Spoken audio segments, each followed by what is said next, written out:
Just being a Cavalier, it means a lot more than just the name of what it says. It's more than just a Cav. You're part of a family. You're part of a brotherhood here. So.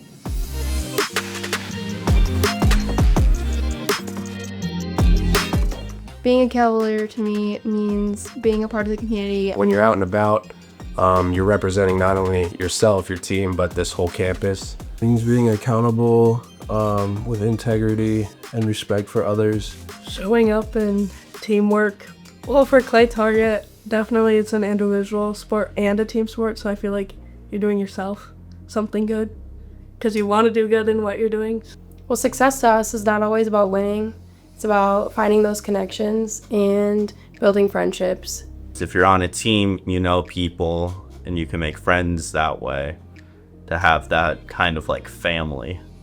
Winning definitely feels good, and just growing. Obviously, you always want to win. Nobody wants to lose. That's the main point. But being good friends and building all that bond off the field, that's what's going to last a lifetime. So Building the connections that we have and the team chemistry.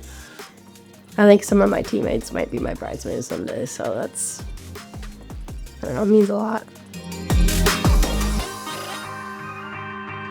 I think our way would be, taking the reins and trying to make success out of what you can handle. For me, it's showing up to the gym, and that brings a lot of peace in my life. I'd say it's more about how well you do and how well you feel. It's little things like where I can accomplish something every day, show up for every lift, practice, and just have a positive mindset. Getting better each time. Working together to achieve a goal. Whatever we do after that, we say, hey, we've been here, we've done that, and that's our way. It's exciting. I get excited when I play. And just go have fun, be yourself. it's more than just being a good player or just being a good teammate, a good friend, and a good person. It means a lot.